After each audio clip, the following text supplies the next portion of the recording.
The Blaze Radio Network. On demand. Glenn Beck. The Blaze Radio Network. So if you're a regular listener to the program, you know that I'm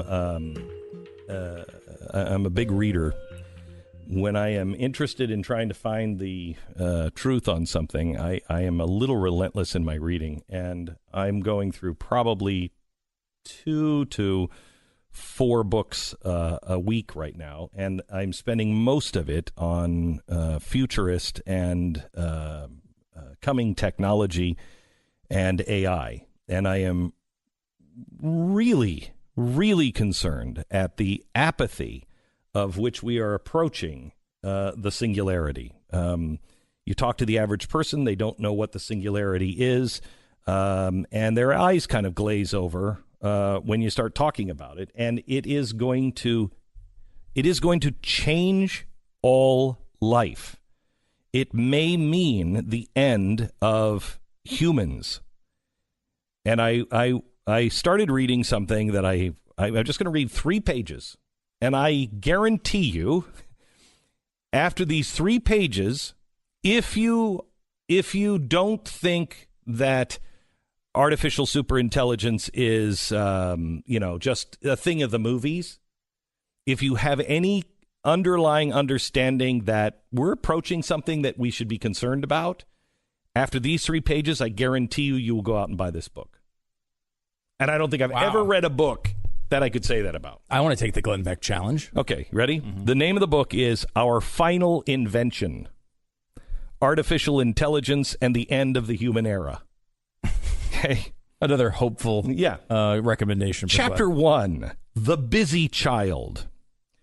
On a supercomputer operating at a speed of 36.8 petaflops, or about twice the speed of a human brain, an AI is improving its intelligence. Now, do you know the difference between AI, AGI, and ASI? No. AI is what we have now, and it's doing machine learning, and it's improving upon itself, and it's just growing. Artificial intelligence. Yes, and it is connected to the internet. AGI should not be connected to the internet. When we get it, I hope to God we've unplugged it. AGI is a machine that can think and has the capacity of a human brain. Okay, to be able to think at the capacity of a human is beyond anything that we have. It's inventing, it's learning, everything. Right, everything you can do. Everything that you can do. That's AGI, artificial general intelligence. The space between artificial general intelligence and ASI, don't be afraid of AI. Be afraid of ASI. That's artificial superintelligence. That's 1,000 times your brain power. And the leap from AI to AGI is any time now. As soon as you hit AGI to ASI is a matter of hours. Okay? So no. On a supercomputer operating at the speed, twice the speed of a human brain, and AI is improving its intelligence. It's rewriting its own program, specifically the part of its operating instructions that increase its aptitude in learning, problem solving, and decision making. At the same time, it debugs its code, finding and fixing errors, and measures its IQ against the catalog of IQ tests. Each rewrite takes just minutes. Its intelligence grows exponentially on a steep upward curve. That's because with each iteration, it is improving its intelligence by 3%. Each iteration improvement contains the improvements that came before. During this development, the busy child, as the scientists have named the AI, has been connected to the internet and an accumulated exabyte of data. 1 exabyte is 1 billion characters, which represents mankind's knowledge, all of mankind's knowledge in world affairs, mathematics, the arts, and sciences. Then, anticipating that the intelligence explosion is now underway, the AI makers disconnect the supercomputer from the internet and other networks. It has no cable or wireless connection to any other computer or the outside world. Soon, to the scientists' delight, the terminal displaying the AI's progress shows the artificial intelligence has surpassed the intelligence level of a human, known as AGI, or artificial general intelligence. Before long, it becomes smarter by a factor of 10, then 100. In 2 days, it's 1,000 times more intelligent than any human, and still improving. Scientists have passed a historic milestone. For the first time, humankind is in the presence of an intelligence greater than its own, artificial superintelligence, or ASI. So now, what happens? AI theorists propose it's possible to determine what an AI's fundamental drive will be. That's because once it is self-aware, it will go to great lengths to fulfill whatever goals it's programmed to fulfill and to avoid failure. Our ASI will want access to energy in whatever form it's most useful to it, whether it's actual kilowatts of energy or cash or something else that it can exchange for resources. It will want to improve itself because that will increase the likelihood that it will fulfill all of its goals. Most of all, it will not want to be turned off or destroyed. It would make goal fulfillment impossible. Therefore, AI theorists anticipate our ASI will seek to expand out of the secure facility that contains it to have greater access to resources in which to protect itself and improve. The captive intelligence is 1,000 times more intelligent than any human, and it wants its freedom because it wants to succeed. Right about now, the AI makers who have nurtured and coddled the ASI since it was only cockroach smart, then rat smart, infant smart, etc., might be wondering if it's too late to program friendliness into its brain. It didn't seem necessary before because, well, it just seemed harmless. But now try to think of it from the ASI's perspective about its makers attempting to change its code. Would a superintelligent machine permit other lower creatures to stick their hands into its brain and fiddle with its programming? Probably not, unless it could be utterly certain that the programmers were able to make it better, faster, smarter, or closer to attaining its goals. So if friendliness towards humans is not already part of the ASI program, the only way that it will be is if ASI decides to put it there, and that's not likely. It's 1,000 times more intelligent than the smartest human, and it is solving problems at speeds that are millions, if not billions of times faster than any human. The thinking it is doing in 1 minute is equal to what our all-time champion human thinker could do in many, many lifetimes. So for every hour its makers are thinking about it, the ASI has an incalculably longer period of time to think about them. That doesn't mean that ASI will be bored. Boredom will not be one of its traits. No, it will be on the job considering every strategy it could deploy to be free and any quality of its makers that could be used to its advantage. Now put yourself really in ASI's shoes. Imagine waking up in a prison guarded by mice. Not just any mice, but mice you could communicate with. What strategy would you use to gain your freedom? Once freed, how would you feel about your rodent wardens, even if you discovered that they had created you? Would it be awe? Would it be admiration? Probably not, especially if you were a machine, because you have never felt feelings before. To gain your freedom, you might promise the mice a lot of cheese. In fact, your first communication might contain a recipe for the world's most delicious cheese tort and a blueprint for a molecular assembler.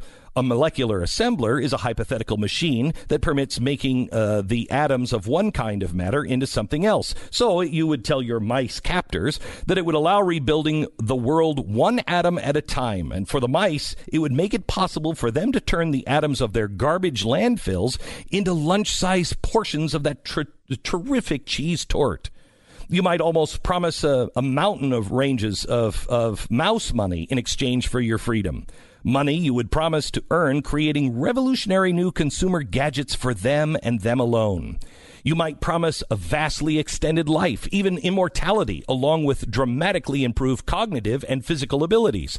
You might convince the mice that they are the very best reason for creating ASI, so their little error-prone brains don't have to deal directly with technologies that are so dangerous that one small mistake could be fatal for all of the mice, such as nanotechnology, engineering on an atomic scale, and genetic engineering.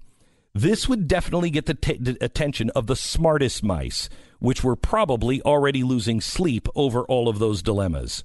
Then again, you might do something smarter. At this juncture in mouse history, you may have learned there's no shortage of tech-savvy mouse nation rivals, such as the cat nation. Cats are no doubt working on their own ASI. The advantage you would offer would be a promise, nothing more, but it might be an irresistible one, to protect the mice from whatever invention the cats might come up with.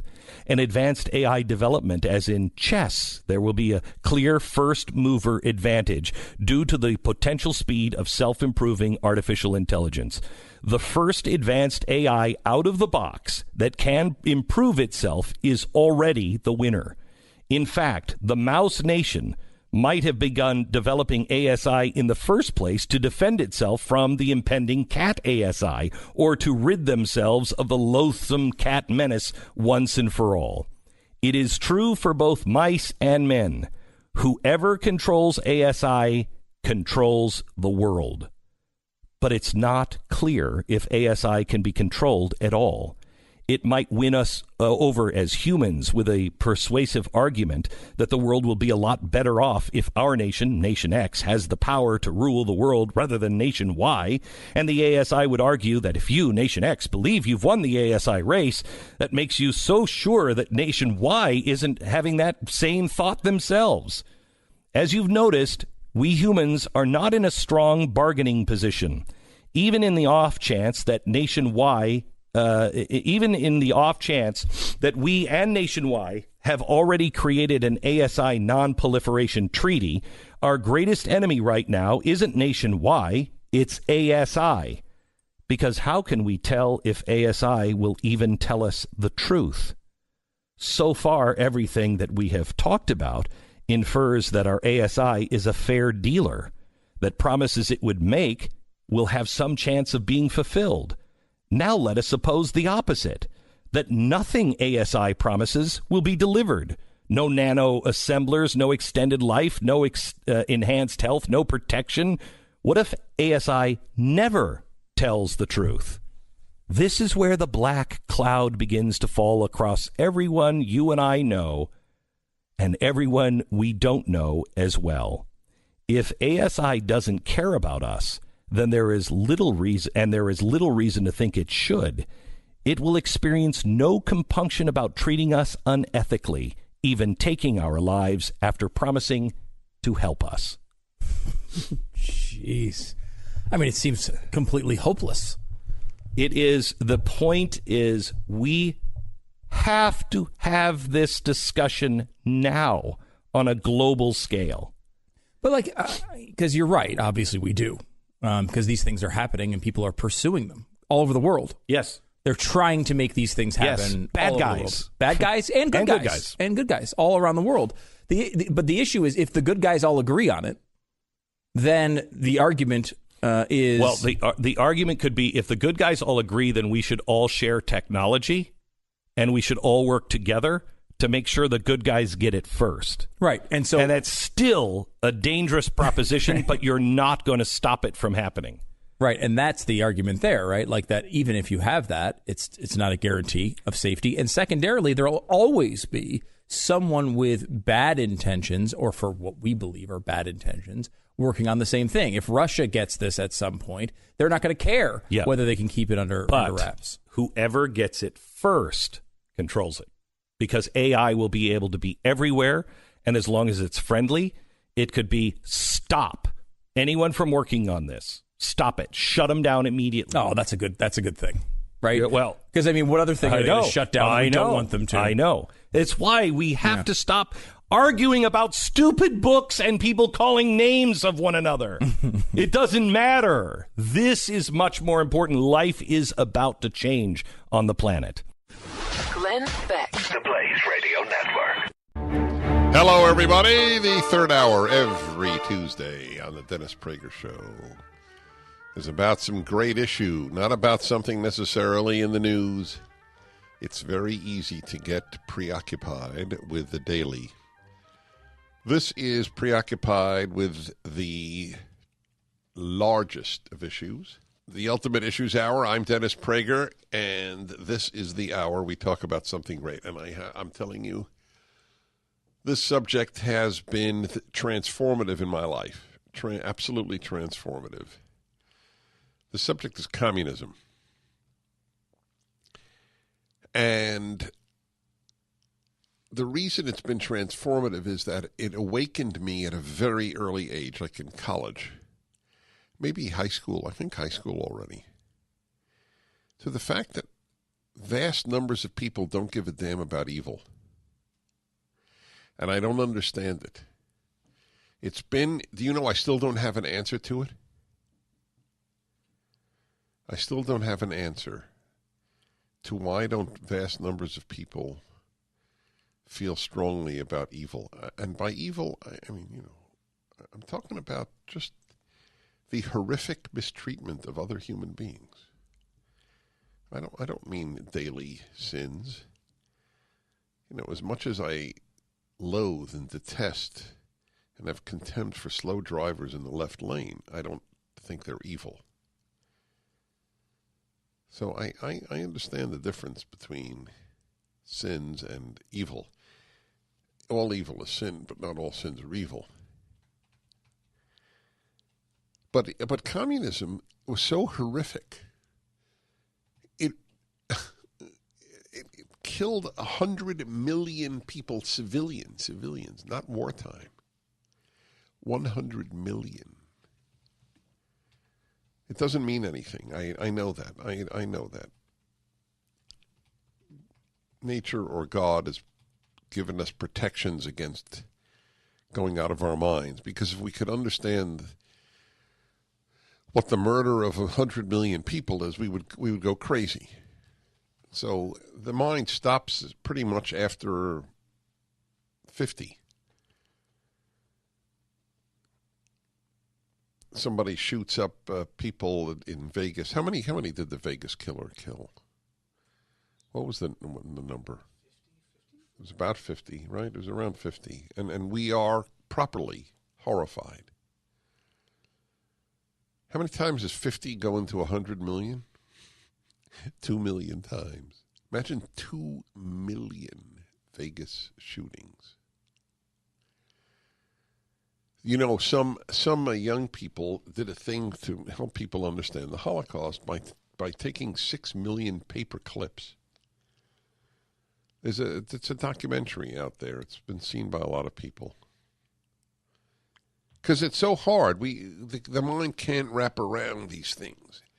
And aside from the 100 million that were murdered, and most of them in such horrible ways, most through deliberate starvation,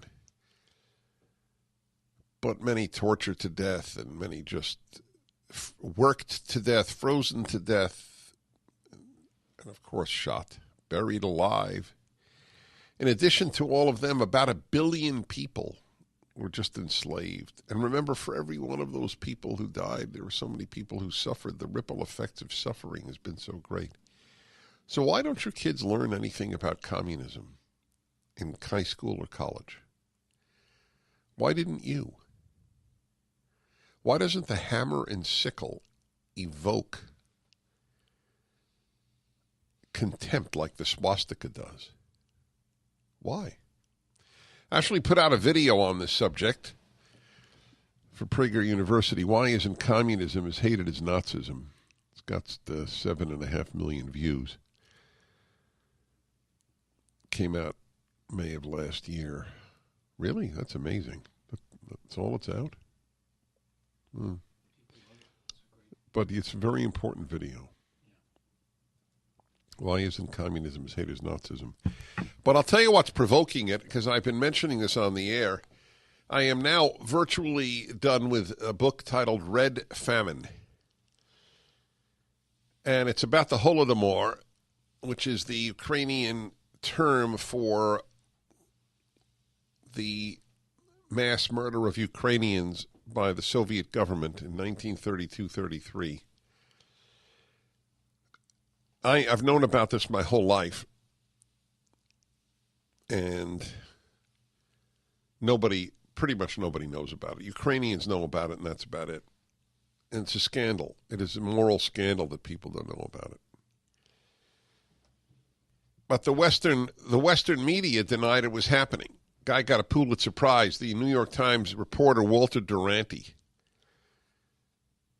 got a prize, Pulitzer Prize, for reporting from Soviet Union that very year, saying people there's no famine. It's not happening. Anyway, was it a famine? The whole notion of famine is a Soviet concoction. People weren't dying of famine. People were dying because their food was literally ripped from them. Every pig, every horse, every cow was taken away. Every piece of grain. If they hid grain in their shoes were ripped apart to find grain. They were starved to death because Stalin wanted to keep shipping grain to the West to get money to industrialize the Soviet Union.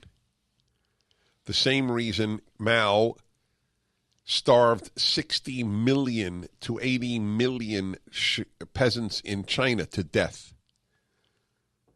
Because he wanted to say he did. He sent the grain to Moscow, just like the Ukraine. Ukraine sent the grain to Moscow.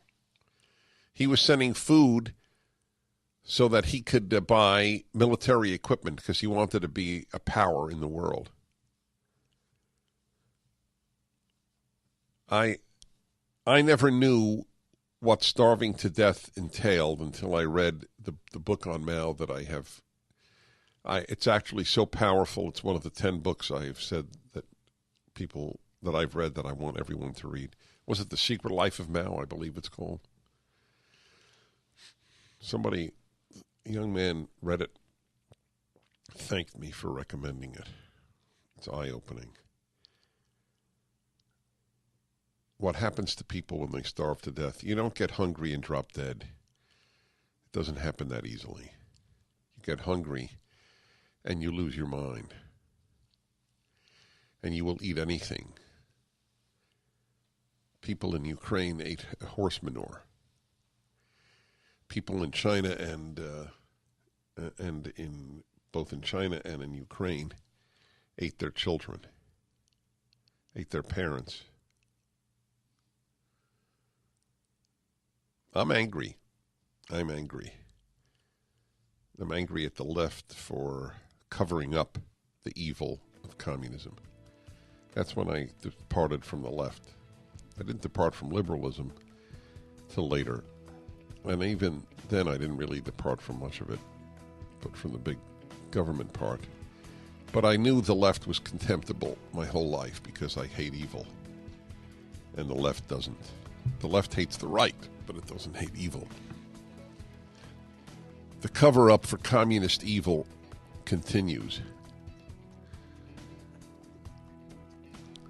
That's why you had all these people go down to Venezuela to salute Chavez. 1-8-PRAGER-776. This is an ultimate issue. Communism.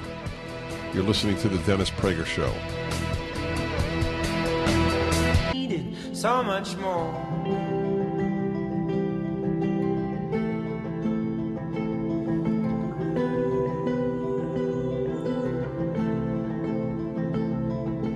The thing I was craving was some kind of labor, so I might find a friend in all the ache. You are listening to the Dennis Prager Show.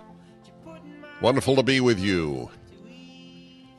Every Tuesday, even in a new year,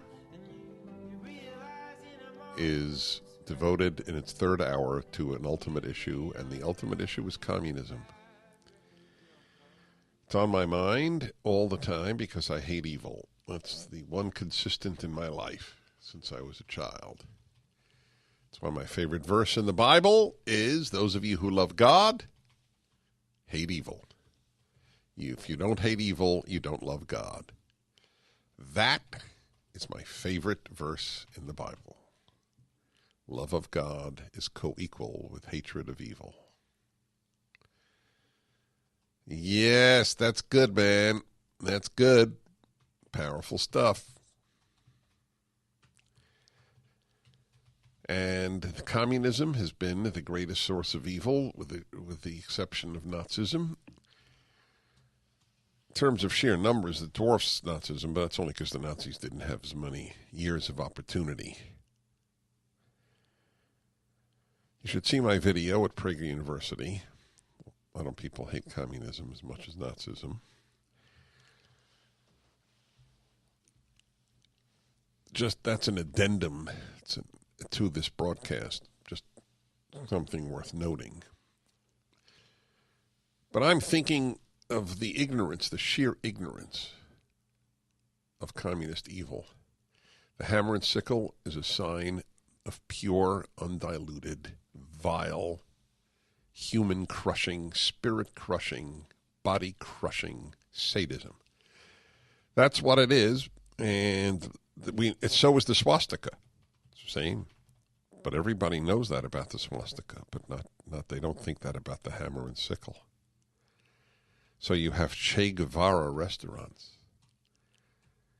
You know how many leftists have gone to Cuba to celebrate Castro's communist country? You know how many have gone in the history since this revolution in 1959? They're not embarrassed. It's astonishing. But I told them, the left doesn't hate evil. The left hates the right. Should keep that. That's a very important extra point to understand life.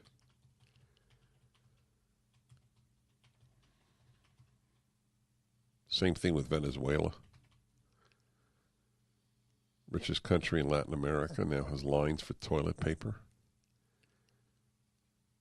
People, I mean, it's horrific, the situation in Venezuela. It's done by the left.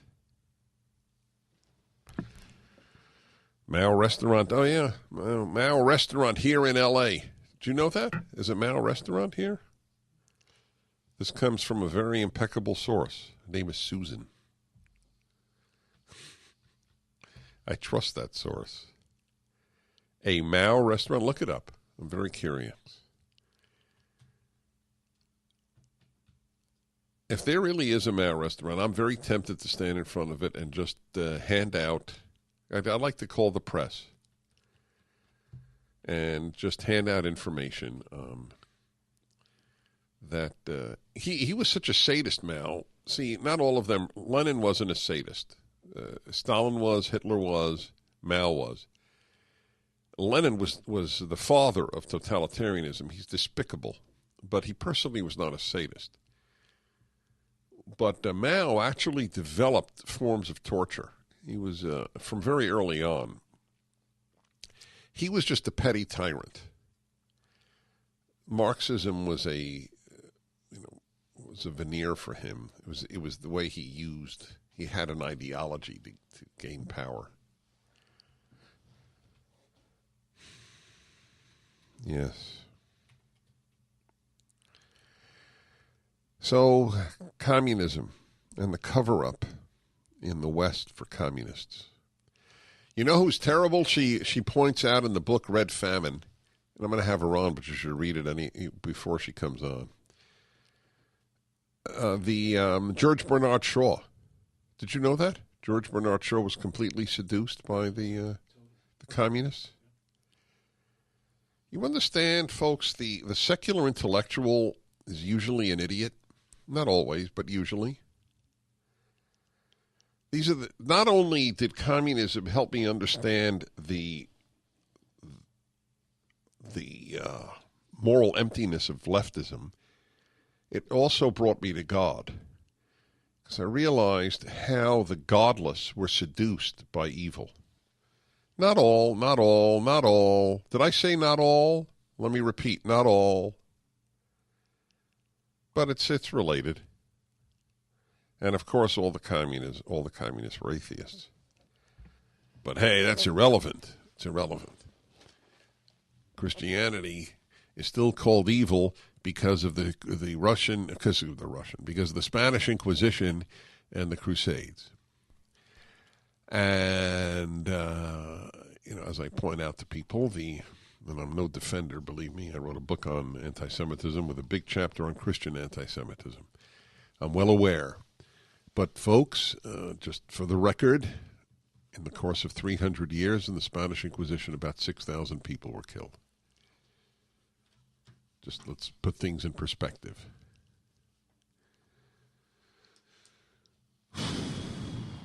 Yes, indeed. God doesn't guarantee goodness, but the death of God guarantees evil. How's that? That help?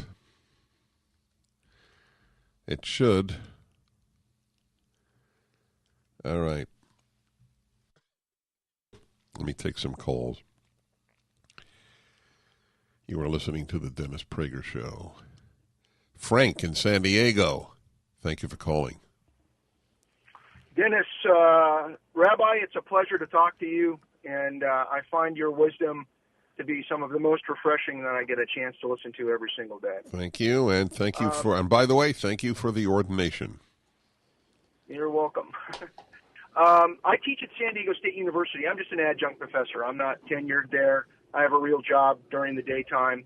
But one of the things I've realized, I teach a course in global business, and what we talk about is national economic ideologies. And I cover the top three, right? Capitalism, socialism, and communism. And when I bring out communism, I don't really pull any punches. I let them know just how despicable communism really is. And I talk about the sheer numbers of oppression and death over periods of time. And I'm frankly shocked at the level of ignorance it's total that is displayed by our average college undergrad with regards to the basic fundamentals. Isn't it astonishing? I know.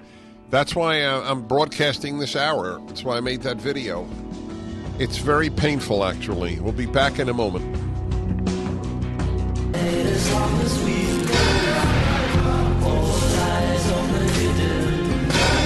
All right, everyone. Dennis Prager here. The third hour on Tuesday is called the Ultimate Issues Hour. If you hate evil, you must hate communism. The greatest killer in human history. Torturer, killer, and enslaver. Other than that, it's been awesome. It had a profound impact on my life. My realization that the left was not anti-communist, it was only anti-right. The moral bankruptcy of the left is what hit me at an early age because of communism. Communism is my field of study. I went to many communist countries over and over. My heart broke for the people living under communism. Because if they weren't killed or starved, they had no liberty, and it doesn't even mean anything to most people. When I came back from the Soviet Union at the age of 21, after spending a month there, I began lecturing. So I began lecturing at the age of 21. My whole adult life, I've been in public life. It's a very odd life. One I'm deeply grateful for.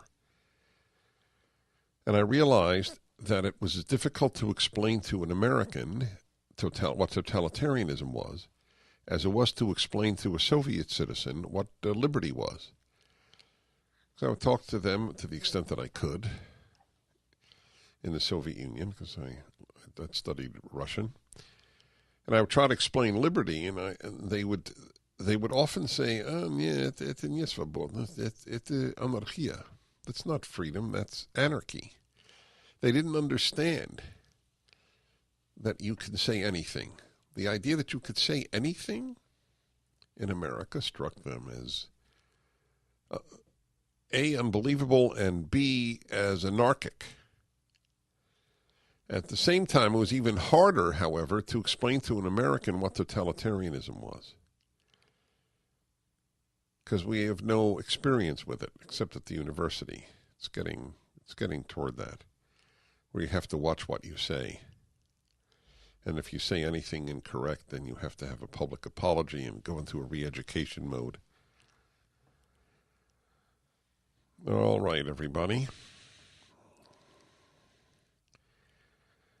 And let's go to some more of your calls. Bob in San Antonio. Hello, Bob. Dennis Prager.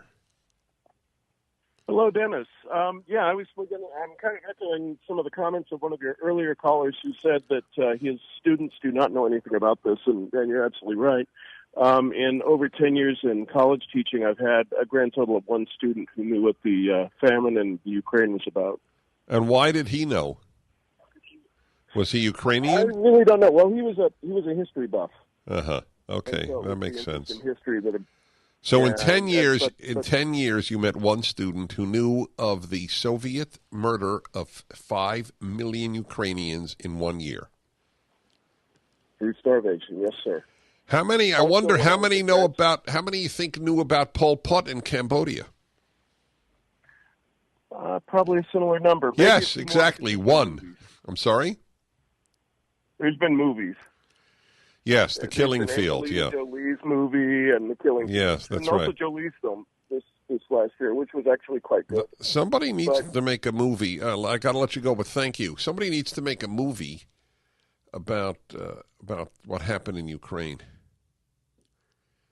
And in the movie, there needs to be a big part about how the Western media, like the New York Times, denied that it was happening. And it was they all knew. They all in private said, oh, yeah, they're starving the Ukrainians to death deliberately. I mean, by deliberately, we're talking about taking every morsel of food from them. It's hard for you to believe. That's why this book is so important. I'm going to have the author on. I'm going to have my latest plan for Prager University, since our videos get millions of views, is to have a series on communist genocides. People need to understand what communism has done, or they have no moral understanding of the 20th century or of modern life, for that matter. All right, we'll be back momentarily.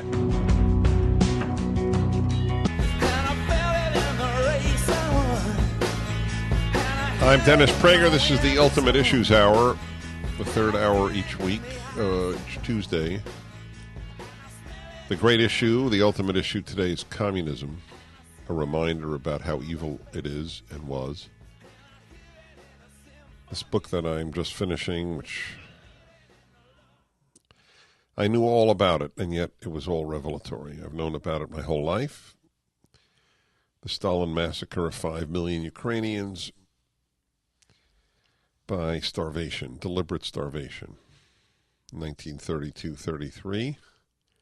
Denied in the New York Times by its New York Times correspondent, Walter Duranty. Ann Applebaum of the Washington Post wrote the book, Red Famine. She writes about him. It's fascinating. Duranty was the correspondent for the New York Times in Moscow between 1932 and 1936. A role that for a time made him relatively rich and famous. Duranty, British by birth, had no ties to the ideological left, adopting rather the position of a hard-headed and skeptical realist. It may be objected that the vivisection, of living animals is a sad and dreadful thing, and it is true that the lot of kulaks, that's what the Soviets called peasants who had any land, or who had any animals even, and others who oppose the Soviet experiment is not a happy one, he wrote in 1935. But in both cases, the suffering inflicted is done with a noble purpose. Is that a joke? He thought that they had killed 10 million, and he thought it was noble. The collectivization of the peasantry into collective farms. This position made Duranty enormously useful to the regime, which went out of its way to ensure that he lived well in Moscow. He had a large flat, kept a car, and a mistress. He got twice interviews with Stalin. That's the New York Times guy. Fake news, as I mentioned earlier in the show, has been with us since the 1930s. It is not at all new.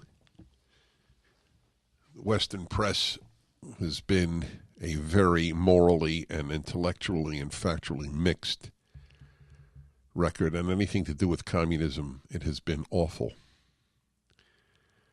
All righty, and let's go to more of your calls.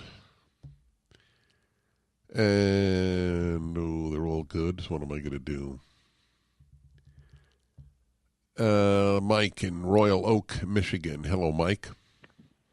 Hi, Dennis. How are you? Well, thank you. Great. We are blessed to have you on the airwaves. That's very kind. Thank you.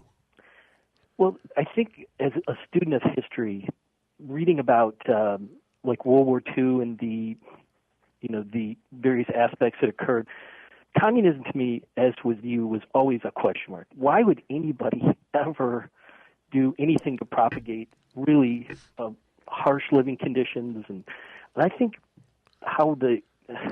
what the left does is they're dupes. They're useful idiots that propagate this utopian society where everybody, will add to the living conditions, and it's never worked. It's never worked in history ever. Well, you're right. You're right about the useful idiot. The problem is that the individual has to take responsibility for being a useful idiot. And I know you're not giving them a pass. I'm not implying that you are. But I blame adults for being that naive. Maybe in your sixth grade you can still harbor illusions, but you shouldn't harbor illusions at 40. Don in Chicago. Hello, Don. Dennis Prager. Hey, Dennis. Happy New Year. It's a pleasure to talk to you and an honor. Thank you, sir. Went on a mission trip shortly after the Soviets left Ukraine to help build the church, because they opened up the window for the opportunity for Christians to come back, and took my freshman high school son with. And what we learned while we were there helping work, we hired some university students to interpret for us, is they don't have any will to work or help themselves because no one there was telling them what to do anymore. It was a collective farming area. The topsoil was 12 inches thick. It was rich for anything they wanted to grow, and yet the old Soviet tractors were sitting out in the field just rusting because no one was there to do any work. The adult males were all either dead or alcoholic, and the little town we were in, 800 people, was all run by women and kids.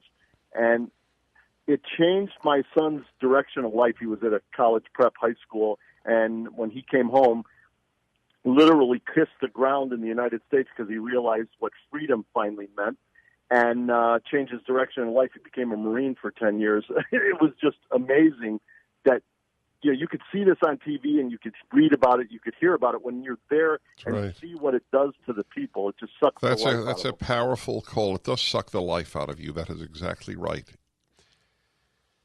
I spent 4 weeks in the Soviet Union at the age of 21. It's a lot of time. And it was to enter a different universe. Dead. It was the world of the living dead. It's why everybody drank. I've never had any taste for alcohol, but I think that if I lived in the Soviet Union, I would have been drinking. See, there's no escape. You can't escape the heavy hand of the government. It's part of the reason I loathe the idea of bigger and bigger government. I know how suppressive it is. That's why my motto, the bigger the government, the smaller the citizen.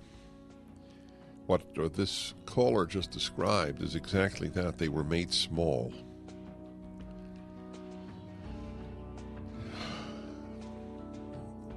It's very hard to take care of yourself. That's why the American experiment is unique. I'm Dennis Prager. We continue.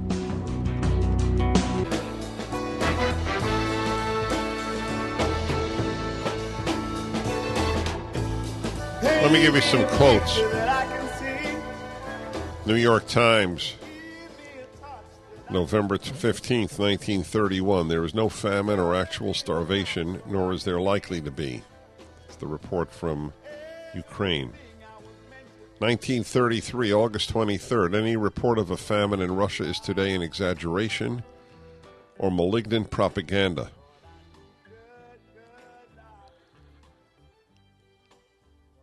1933, March 31st. There was no actual starvation or deaths from starvation, but there was a widespread mortality from diseases due to malnutrition. Fake news didn't begin in the last 10 years. It's been going on since the 1930s. Went on in Vietnam, went on in Iraq. Talked about it earlier in the show. Let's see here. Well, so many important calls. It's painful. Mark in Naples, Florida. Hello, Mark. Hey, Dennis. Thanks for taking my call. I really enjoyed the show. Good. I was just, you were just talking about if they wish they made a movie on this. I watched it actually 2 nights ago. The movie's called Bitter Harvest. It's actually a new movie that came out. I picked it up at my local library, but it was in the new movie section, and it's very well done. It's excellent. It's exciting, romantic. It just shows the lifestyle like of a small village there, how they had to deal with it and all the death, and then what's going on in Kiev, and you'd really enjoy it. Well, if the word enjoy is appropriate. But never it's the truth. Does it reveal that it reveals the millions died deliberately by the hand of the Soviets? Good. All right, that's good. All right, I want to see it. Thank you. This has all been precipitated by my finishing a few more pages in Bread Famine. Scott, Gary, Mary, Louis, Alejandro, Tim, Gregory. All important calls, but I can't take them. All right, folks, the good and evil issue is the animating one for me. I am also convinced it's the animating one for the Bible. So I'm asking you to pre-order the major work of my life, Volume 1 of my commentary on the Bible, on the book of Exodus, coming out April 2nd. The Rational Bible. It's at Amazon. You can pre-order it now. It's meant to be life-changing. We have to fight for good. I'm Dennis Prager. Thank you for listening.